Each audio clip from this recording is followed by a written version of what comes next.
Hi guys, K.A.L.Y Vlogs here, and for today's video it's going to be a bit different again, and this is part of my for 2026 on expanding on the things that I want to do on my channel. So for today's video I wanted to show you guys something that triggered or like made a comeback. Like it felt nostalgic seeing it again, like my childhood memories were unlocked, and this is none other than the Foldabots Toy Book. So you have here Foldabots Toy Book 1 and Toy Book 2. But other than that, let's get started.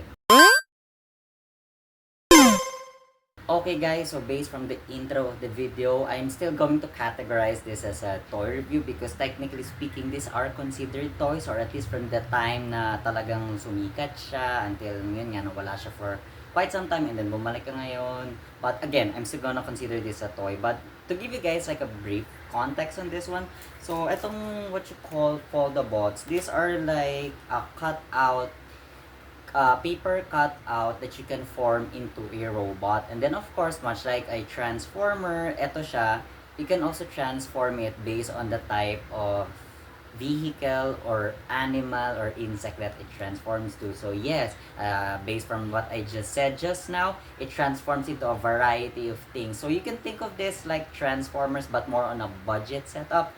So instead of the actual toys made out of plastic, they're made of paper cutouts. And this nagsimula ang Foldabots actually way back pa siguro 15 or almost 20 years ago.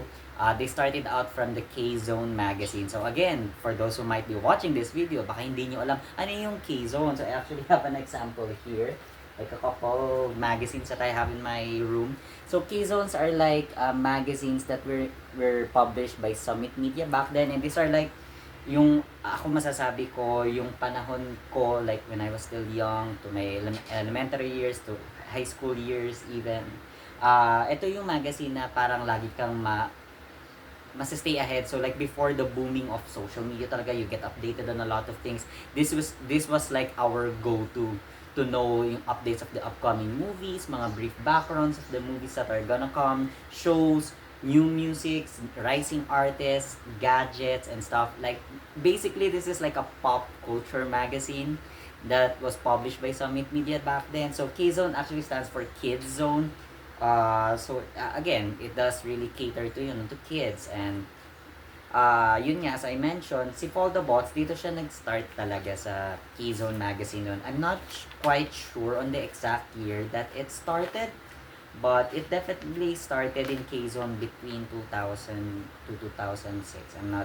I can't fully recall on that. Pero ayan, ganyan siya. So there's always that particular page in the K-Zone issue magazines, yung mga ganito. So example here, you have Foldabot Rampa or Rampa, kasi nga the names of the characters are actually based on Filipino things like rumbado, busado, alakdan. So there's like a lot of things talaga. And yun nga, as I mentioned, so that's started in Quezon, and then the creator of this is named Sir Jomiki Tejido. So please correct me if my pronunciation of your name is wrong if ever you're watching this video. But Sir Tejido actually started this when he was young. I can't recall how young he was when he started it. Siguro he was, I guess what, between 5 to 7 years old when he started it.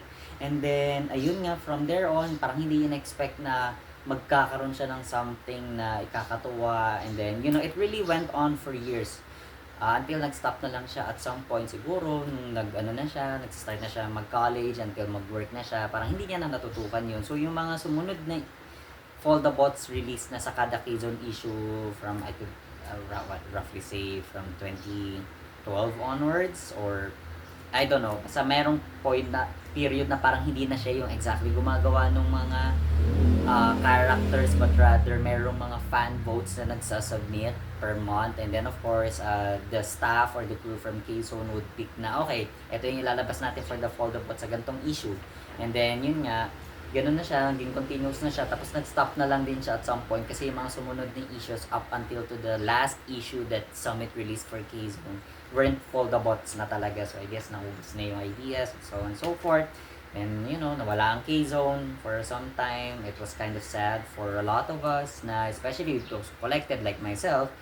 And then seeing this make it come back around last year or last year, it was really surprising for me, and I suppose for a lot of those who sumubaybay sa works ni Sir Tejido for Foldabots, were surprised that this was making a comeback. Talagang nakakatawa siya. Hence, the purpose of this video and me showing to you guys this.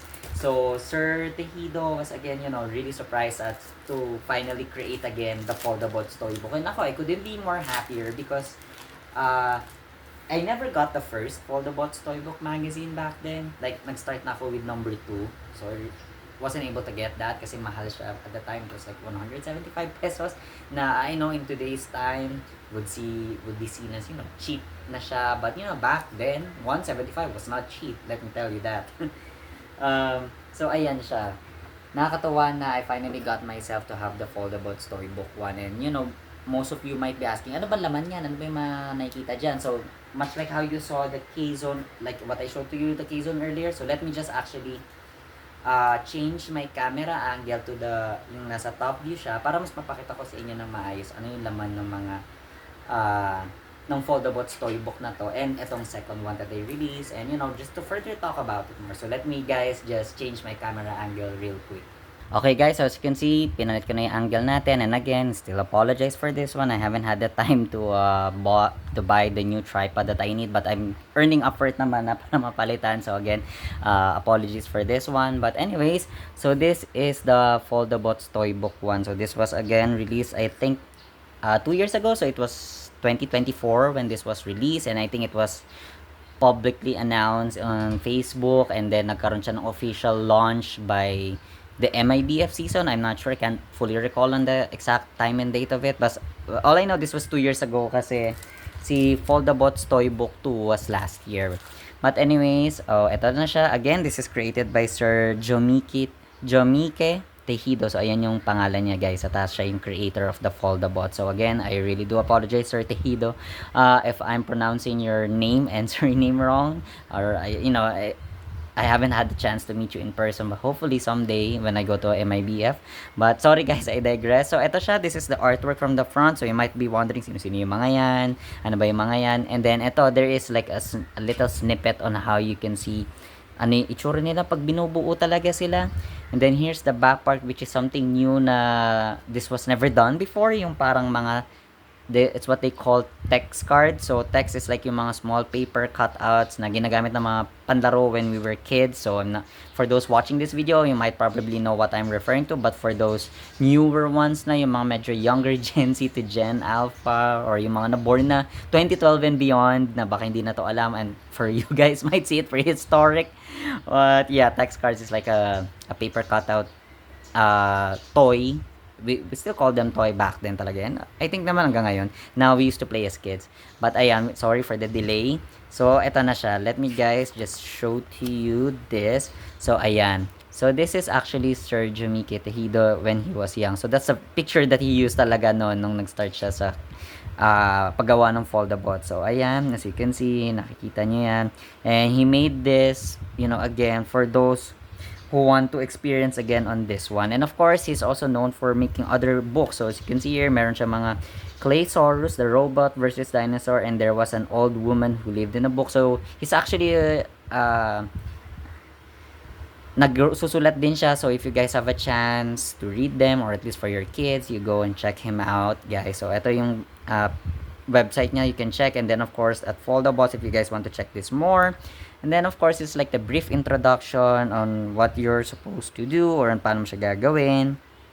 And then here, so you can see on the bottom part, you can see here actually, yan, ganyan yung magiging itsura nila guys kapag binubuo mo na. So, di ba, it looks very nice naman. I mean, definitely ako ma-appreciate ko to, but I'm not sure with everyone else. But I know for those who supported Foldabots back then, I'm sure you guys are happy about this. And ayan, so ito yung first character na makikita nyo. So you have here si K.A.L.Y. He's part of building the Elementro bot. So as you can see, yung mga pangalan nila are very Filipino-centric, and that's what I really appreciated about here. Kasi Foldabots is like, again, it's just the Filipino version of Transformers na alam nyo guys. And instead of hard plastic, it's made out of paper cutout. So ayan siya, napapansin nyo, medyo made of hard quality na na paper. So, it's better than talagang paano nagsimula ito dati na paper lang siya, like soft paper, and then ngayon naging hard paper na siya, like I guess vellum board you could say, but I'm not sure on that, don't quote me on that. So ayan si Club, I'm sorry if medyo parang hindi niyo nakikita, let me try and adjust my camera a little bit to like raise it a bit higher para at least mas maayos. Ayan, so ayan, I guess mas nakikita niya na siya ng mas maayos. So ayan si Club, and then you have here yung parang practice cards, so, you know how you can apply the glue, how you can roll, and how you can fold it. And then yun nga, again, since this is like the first one, ito yung mga first set ng characters na na-create niya talaga when he started making the foldabots. So you have here the I think I'm skipping pages, I'm so sorry, trying to look at this one by one. Okay, next is you have here si Buhawi. So Buhawi actually transforms into a falcon. Tama ba? A joke. I'm sorry. He transforms actually to a Philippine eagle. Oh my god, I'm so sorry about that. Kasi color blue, so I assumed he looked like a falcon. My bad, everyone. So ayan, si Buhawi. And then next, you have si Okay. So he transforms into a crane, like a construction crane. Or, ano ba? Crane ba ang tawag dito sa kanya? No, excavator pala. Oh my god, I'm so poor with my ano. Sorry guys, don't bash me on this one. I'm trying my try my best here. And then, of course, you have here si Astig. So, Astig, ito, alam ko naman to. Si Astig transforms into a skateboard. And then, you have si Kislap. Kislap transforms into your, you know, very common motorcycle na nakikita nyo sa Pilipinas. And then, next is you have si Bangis. So, Bangis is one of those very weird kind. But, you know, I like it kasi he transforms actually into a dog. And then, you have si Tutubi. So, as you can see from the name, Tutubi is actually dragonfly in English. So, he transforms to a medical helicopter. And then, I think the last part would be si Alon and Agos. Yeah. Yung dalawang pieces, like they are half that forms into a big boat. Ang alam ko. I'm not sure anong klaseng boat siya, but I know they transform into like, it looks to be a cargo ship. And then, of course, the back part will show to you how you guys should play the text cards na ginawa for foldabots. Pero, ayan siya guys. Ganyan yung itsura ng foldabots toy book. And then, let me just show to you then quickly yung foldabots toy book too. So, again, apologize if nagkakamali ako earlier sa mga yung mga transformations nila. It's been a while talaga. So, I kind of forgotten about some of the things. But again, I thought it was just gonna be a one-time thing that Sir Tejido is gonna make like Foldabots Storybook 1, but I don't think he's gonna stop there because it's already made 2. And then I noticed like when you combine these two, as you can see, the picture becomes 1. So I'm not sure if you guys are able to notice that here, pero parang nakikita nyo nagiging connection yung nag-connect itong part na to. So as you can see, ito may putol na part to. So I think we can only assume na he's gonna make a Foldabots Toy Book 3. So again, it's very nice na talaga nag-comeback siya. So here naman, Foldabots Toy Book 2, as you can see, there's like a caption here, build the transforming Lutobots. So much like Transformers that you have Autobots and Decepticons, Foldabots are the good guys, Lutobots are the bad guys. So, as you can see here, ganyan din siya. I-explain niya, and then these are the characters that you'll be able to build for this Toy Book 2. So, you have here si Tak. So, he's like a taxi. And then, I like it na ito rin yung back part niya is different. Like, as compared to this one. Like, for the Foldabots, ang background niya like parang hexagonal type shape. And then here, parang mukha siyang scattered thingy, so that it really discerns na you're building bad guys and then you're building the good guys. Then you have here si Riles. So ito maganda to kasi part siya ng transformation ng train, ng isang train or yung bagon ng tren. And then you have here si Bangga. And then here you have Bongo. You have of course the how you transform the 4 characters earlier to Commutatron. So that's a nice. So you have Busado also, which is to form Commutatron. Then Rumbado, which also forms Commutatron. And then you have si Tambak, which is a dumpster truck. And then the last part is, I believe, si Lucio, like yung big body nila. So ito yung parang Megatron sa Foldabots universe nila. Then of course, there's like an additional snippet here. Again, how to play the text battle. And then of course, an additional part how to make slime. Kasi nga, again, like, bata ka talaga, ng bata, ang mga kabataan days natin, or ng childhood days, you like to make slimes and everything. So, ayan, ganyan itsura. So, I guess the next question that some would probably ask here, what do they look like usually when they're already like cut out and built? And don't worry, guys, I actually have here, like, yung mga natira ko pa na foldabots na binuo ko through the years. Na unfortunately, it's not everything, but I guess I just want to show to you one of the examples para at least mapakita ko sa inyo. So this is actually what they would look like once you've cut them out, glued them together, like folded it properly. So this is an example. So I know this guy is a bad guy. So ayan, I think he's part of the machine, like the robot combiner na trosotron, like yung mga ginagamit mo pa naglo-logging ka, like yung nagpuputol ng mga puno. So ayan, yan yung itsura niya. So it's a very nice thing. It's a small, a very fairly easy build. And then ayan, so as you can see from the bottom, ito yung katawan niya. And then to transform this character, and apologies if you're hearing like a background noise of some sort. Meron kasing sasakyan na nakaparada lang sa may labas. So medyo maingay siya, but I think naka-alis na. Anyways, going back, so let me just pull out yung kamay niya. So this is an example, guys, of how you're supposed to like transform it. So ayan, ganyan na yung magiging itsura niya once built. I'm not sure if this is removable. I think not. I can't recall.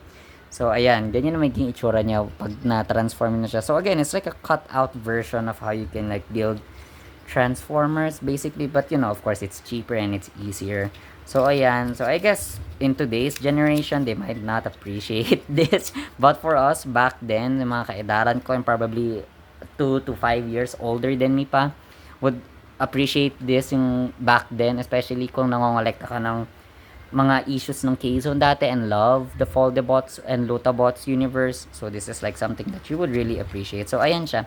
So this is an example, and just wanted to share to you guys that I actually have a bunch of them here. So madami, may decent number pa naman ako ng mga naiwan, thankfully. Yung iba kasi nasira, na kinain na ng ipis, or I wasn't able to manage or like keep them in a good condition na anymore. So most of my original sets are nawala na. So tulad nito, nag-transform siya to a Pajero. So ayan, 'di ba? Ang angas. And then you have like here an old World War plane. And then of course, ito nga, I'm surprised that I was able to keep this pa.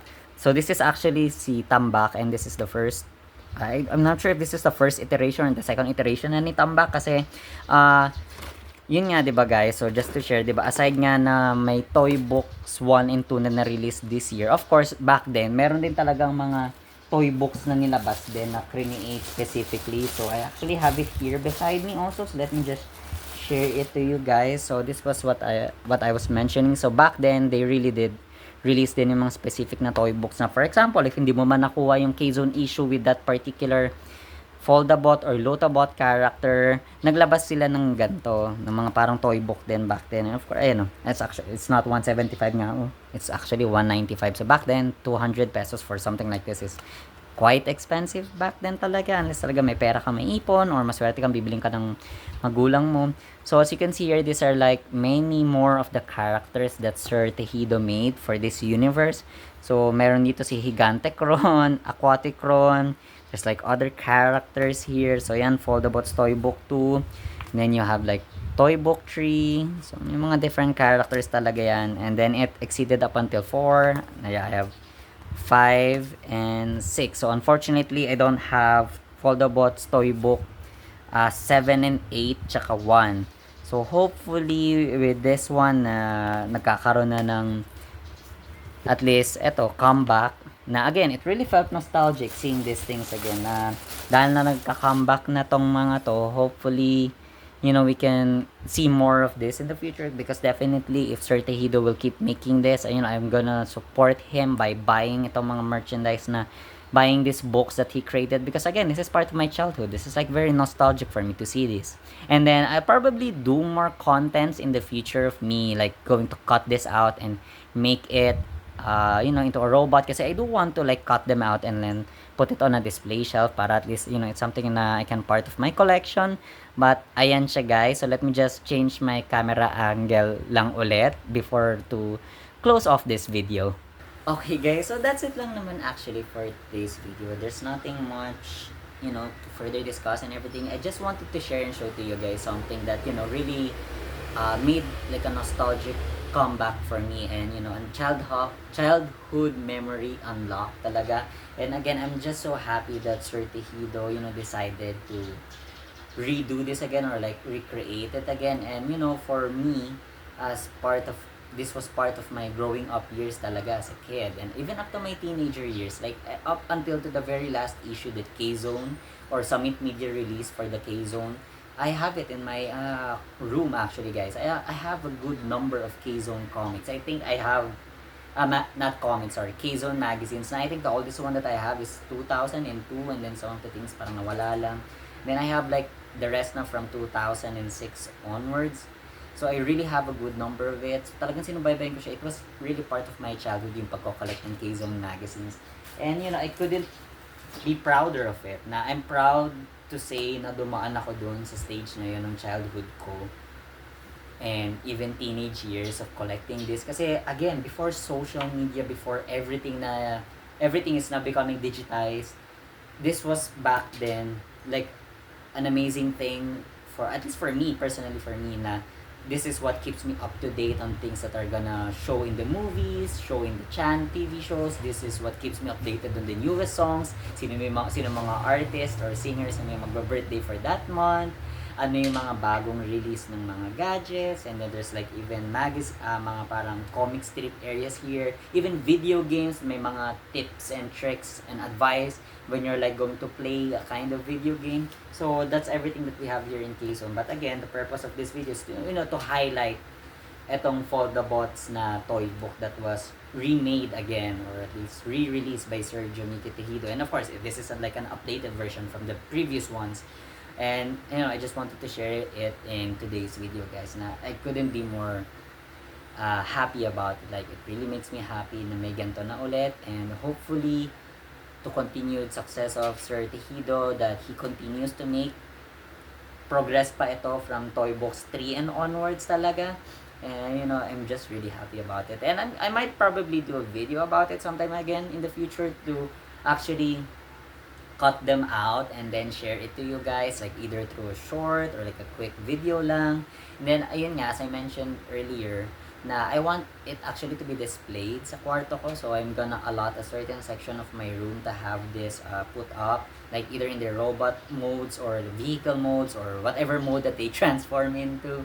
I would like to display them in my room kasi again, I'm just proud of it na yan, childhood ko yan, ginawa namin yan. Kasi nga again this thing is like a budget version when you're not able to buy robot transformers back then. Kasi back then talaga mahal ang mga ganong laruan And for this, to have this, and then you have to make the effort of cutting them out, folding them, gluing them together, and then you're creating like your own toys. And that's what Sir Tejido's, I guess, goal was back then.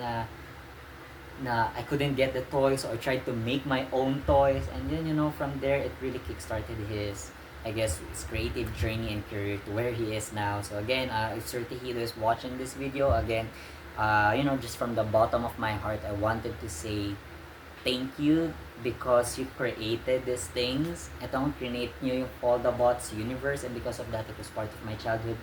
I'm really happy na dumaan ako sa ganung childhood, and it's because of this natuwa ako na nagkakaroon ako ng ganitong mga klaseng toys. And it's what actually, made me continue pa rin to love for toys talaga. Hence, me creating this channel in the first place. And sorry, medyo humaba na, nag-digress na.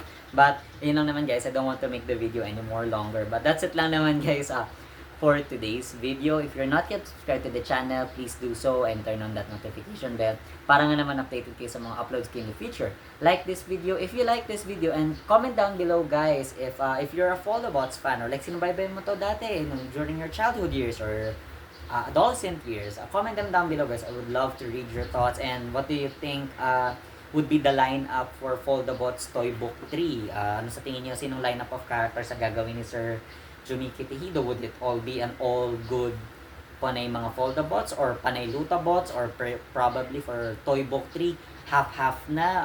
Let's see. Comment them down below guys kung ano sa tingin niyo yung lineup. And also, if you haven't watched yung giveaway video channel ko, it's already up. So again, its goal is to reach 300 subscribers, and once we reach 300 subscribers, I will be announcing the winner sometime May para at least may time mag-anticipate.